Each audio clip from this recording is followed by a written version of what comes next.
What's up everyone, Chuck with V&P Performance, and I've got our lead calibrator Joe here in the car with me. We are in the beloved Track Attack. Ye old Track Attack. Our Predator swapped 2017 Mustang GT with manual transmission. And we've gotten a lot of questions over the videos that we've released. What is done to the car? How do you guys keep it cool? How much power did it make before? Just a bunch of different stuff. We are going to drive around in Track Attack, and we're going to answer the questions that you guys have been asking. So we've jotted down some of the most popular questions, the questions that got the most likes, that came up the most often. And so we're going to cruise around and we're going to try to answer some questions for you guys. So Joe's going to get this thing fired up and hopefully keep us between the ditches. My best. All right, first question. This is from Joel REMLAND. What do you do for cooling devices or cooling mods on Track Attack?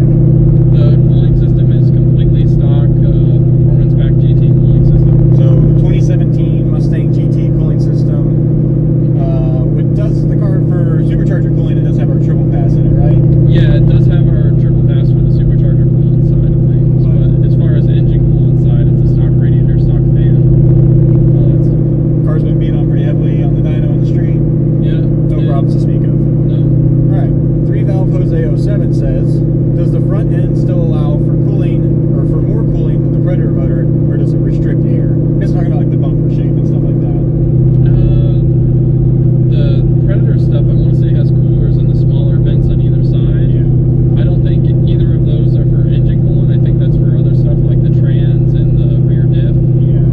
But no, I mean, we don't have anything extra. I mean, we have a Cervini's grill, so the argument can be made that we have extra cooling at speed than the factory stuff does, but I don't think it'd be make or break not having it. Maybe if you were like running like Texas Mile or something like that, like long, prolonged watt pools, you may get into something where that would be a thought. But you know, the way it sits right now, honestly, the Cervini grill and the stock GT front end, that's fine. Yeah, it gets the job done. Charles 420 wants to know, what's the weight? Track Attack, what does it weigh? I don't know. Stock 2017 GT weight. Yeah, that's about it. I mean, it has a rear seat delete, but that's because of the brake house harness bars that are in it. Pause momentarily for acceleration. Yeah. So the factory aluminum hoods on these are actually pretty light. This one is no longer the factory hood. It's like a mix between a factory GT350 hood and a GT hood. It is a heavy hood. Yeah. And then other than that, no real weight's been pulled out of the car. 4,200? 4 to 4,200, I would say. Yeah. Fair? Yeah, 4 to 4,200. We'll call it there. All right, Maximus Vance wants to know, did the MT82 hold up to this motor's 800 wheel? MT82. Check. Just fine. It actually held up to over 1,000 wheel and continues to chug right along. Yeah. One thing I will say about the MT82, these transmissions get a really bad rap, and a lot of people think they're really weak. They're fine if you don't abuse them. Yeah, like it. Obviously, if you want to call dyno abuse, then we've abused it. But from a transmission standpoint, I wouldn't really call it dyno abuse. And we kind of just put it in like 4th or 5th and floor. Yeah, it'd be 5th for this. If it was a 18 up MT82, it'd be 4th gear. But yeah, MT82 still drives fine. This is the stock MT82. This is no stage, anything built. It's just the stock trans. Never been taken apart. Yep. Silver OLB18 wants to know, so it looks like it bolted right in. It did. There were some changes we had to make. I think we went over that in a separate video. Yep. But yeah, by and large, it did just bolt right in. Yep. What makes the Predator engine so different, obviously, most of that doesn't have to do with like the actual geometry of the outside of the block. It's you know, being a 5.2 liter is different, and then a lot of the cams and stuff like that. That's where your differences are. It doesn't really affect how the motor bolts in. Yeah, if anything, it's more of like a closer relative to what you would call it, a voodoo engine. Let's see here. No Thanks says, OMG, I'm very sick of old farts whining about the manual trans. Thumbs down. I'll say this, hot take of the day, automatics are faster.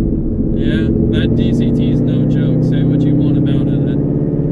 That trans is nice. Yeah, I've actually driven Project Snowbird, and yeah, trust me, I'm as big as a fan as the next guy. I ruined the gears and the feel of the car, but man, it's fast. The DCT and even my personal A10, they're hard to beat.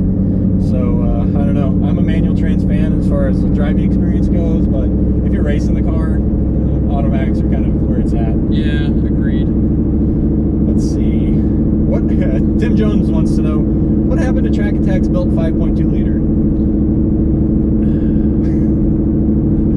Bad stuff. I don't even want to talk about it. I don't even want to talk about it.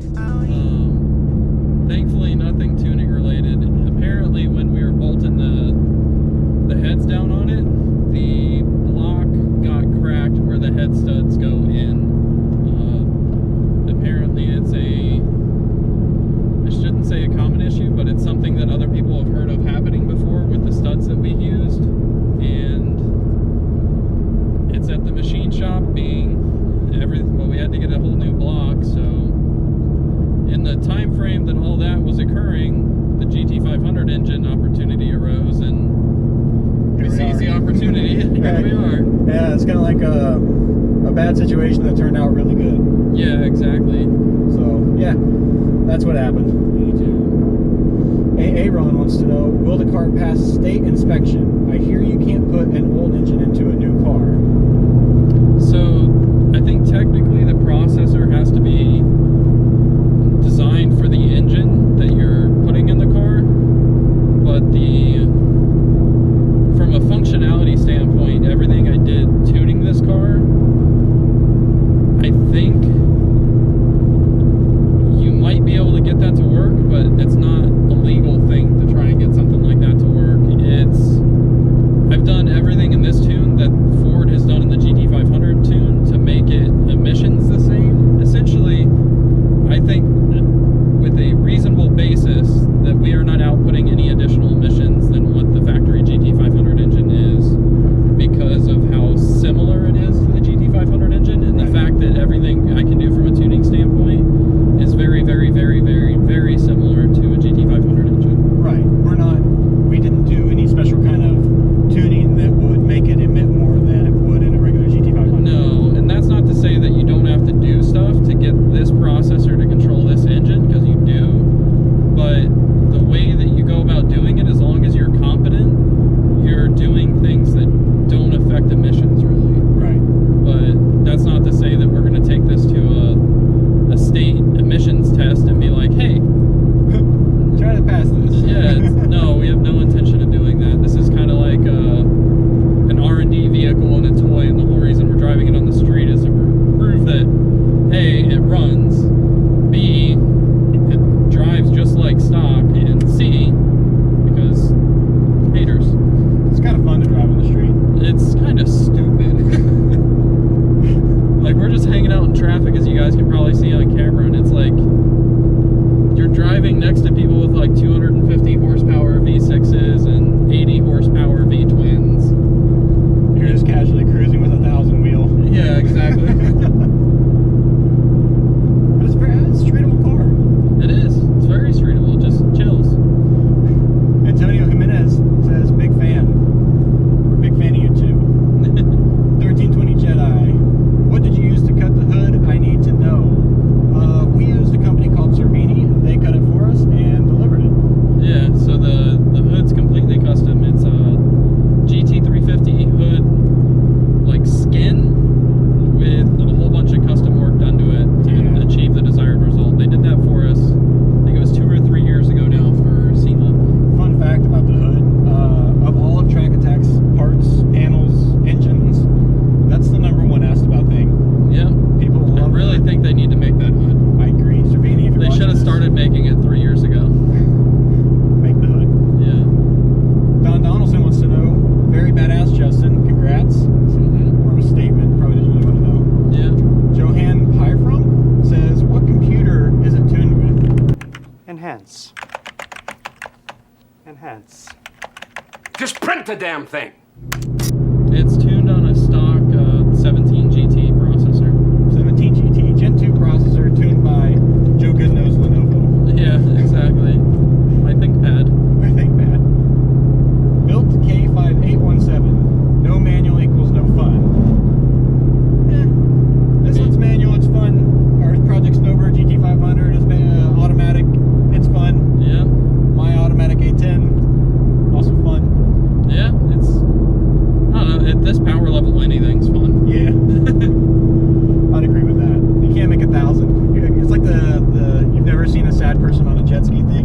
I've never seen somebody drive a 1,000 horsepower street car and have a frown on their face. Oh, it's got an automatic. This is sad. No, the only time an auto is sad at 200 horsepower small block Chevy. Yeah. Why are you talking about Joey's Alero like that? That's not. Oh, I guess it arguably is a small block Chevy, but not what I intended to mention when I said it's small block Chevy. Sorry, Joe. We love the Alero. Pause. You're gonna have to wait a second to get up to speed without spinning sideways. Easy does it. 60.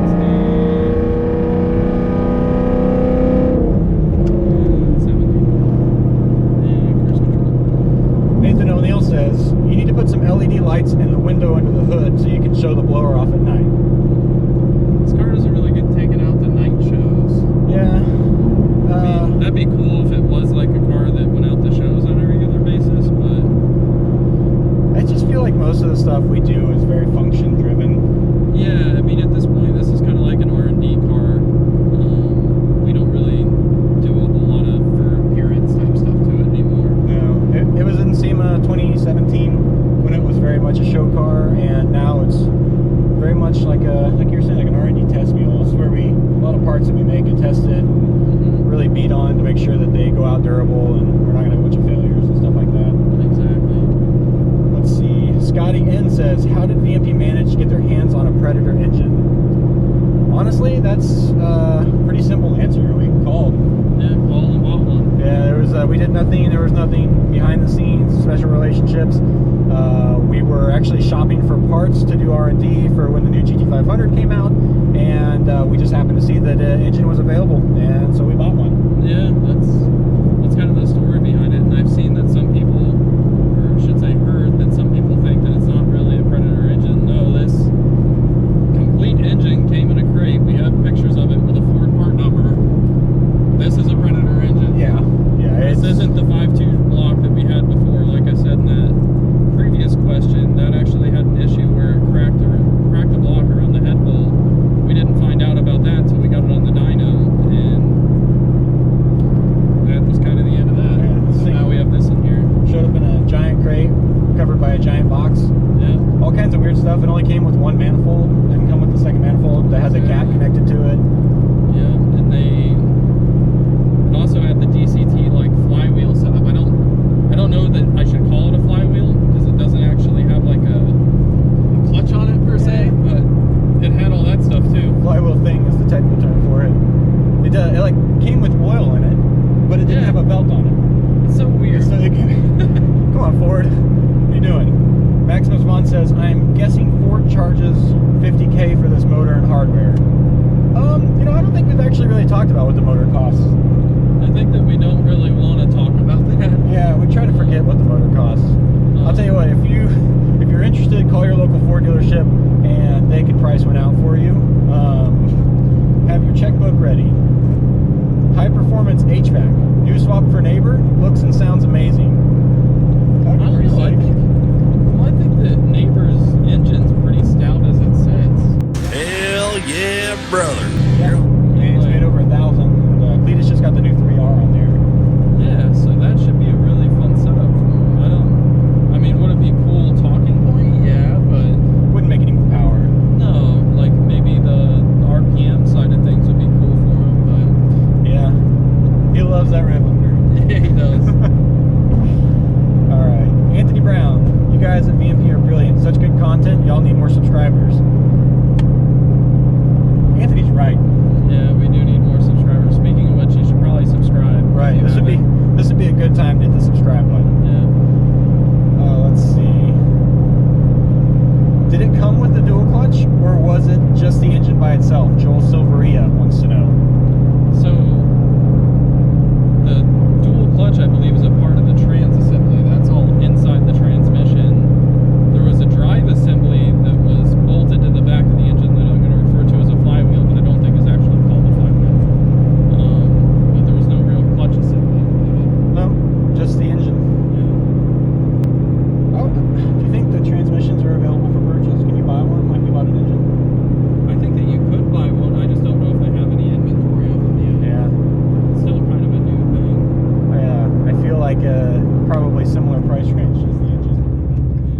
exhaust is that? This is a custom Cervini side exit, right? I don't think it's custom anymore. At the time of sale, I think it was, but I think they sell this as a production kit now. Gotcha. So Cervini side exit exhaust. I think it has Dynatec headers. Yeah, it has Dynatec long tubes. Dynatec long tubes, so Cervini side exits. Timothy Cullen says, and it's a manual. Ford take notes. I do agree. They should have at least made a manual option. Yeah, I don't think it would have been bad to have a manual, but I think for the car to go out there and be consistent in the hands of customers, putting an auto in it was probably a good move on their part. The car is much more controllable with that DCT. Well, not only that, you got to look at it from Ford's side of things. Like, they got to sell this car. They're going to say it's technologically advanced compared with the previous model. And like the previous model had the 5.8, that was the 1314 GT500, had TR6060 manual. And it's like the pinnacle of manual transmissions they ever put in the Mustang. Yep. In order to make it fast in testing to where it's gonna compare well to the comparables that are gonna be out there, like the Corvette and all the stuff that people like to compare Mustangs to, they had to make sure that the car was going to actually perform out there in the hands of whoever's behind the wheel, and the easy way to do that's with an automatic or with a DCT. Yeah. It's going to help make the car a lot more consistent, not really have a whole lot of driver error, if Right. that makes sense. And it's funny because I drove our GT500 when it was completely stock, and I remember when I came back to the shop, the first thing I said was, "It feels slow." And it's hilarious to think that a 700 horsepower car that, I mean, they've gone like 10s, right? Like stock, Yeah. feels slow, but that's just because of how secure, safe, like Yeah. stable They the car made it is. drivable, Yeah. and that's what makes it feel safe and slow, is that it doesn't scare you because it's not meant to. Yeah, my 19 makes 650 wheel, and on street tire it's terrifying to drive. And the GT500 it wasn't. It was planted. It's on a nice tire though too. That That's Michelin, true. the Yeah. Pilots. Ford did those are good nice. there. That was a good call on the tire. Yeah, Pilot's always a good choice. We've gone 60 foots on a freaking 20-inch street Factory tire. It's crazy.